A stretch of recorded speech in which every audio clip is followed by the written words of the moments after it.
It's really a great pleasure to be here, and you're probably wondering why UK Professor is here at this Greek event, but I've had a lot of influence around Greece over the years. I first set up my MSc back in 1996, and we have had a very large proportion of Greek students come and study with us at UCL.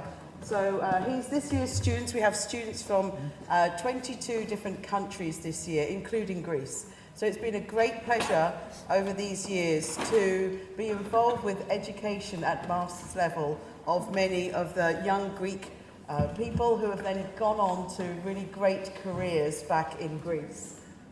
So I'm just going to very briefly, there's other talks going to be about fertility tourism, so I'm really just going to introduce the subject. So in the UK, we have a very regulated system for fertility. We have the Human Fertilisation and Embryology Authority, and other countries also have legislations. So what happens is that if people want fertility treatment that may not be possible in their country for several reasons, then they may want to travel to another country. So why would they travel? Maybe it's not legal in their country. These are the common countries that have very strict regulations. So people in these countries may want to travel abroad.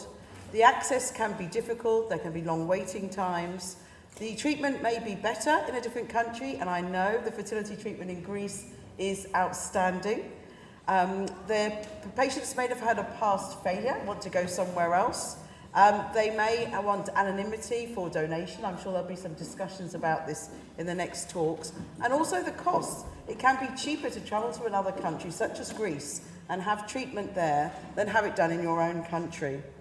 So these are the sorts of treatments that people may want to come to Greece to have.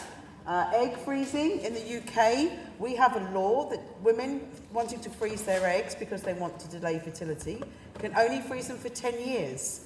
Which is a big problem. So it'd be very attractive to come to Greece, freeze eggs, and then we wouldn't have the restriction. Egg and sperm donation, gender selection, surrogacy, there'll be some talk on this later, single parents, gay couples, and older age mothers are all the sorts of treatments that people travel overseas to have. And I just want to finish by talking about fertility education. So 2 years ago, Adam Balin and myself set up the Fertility Education Initiative, and we've been joined by Jackie Boven. And we've realised it's really important to educate our young people, but even our people in our communities in their 20s and 30s about fertility, because in Greece as well, we are seeing older aged people start to delay their pregnancies and delay their childbearing until they're older. So we need to educate our communities about fertility. Thank you very much.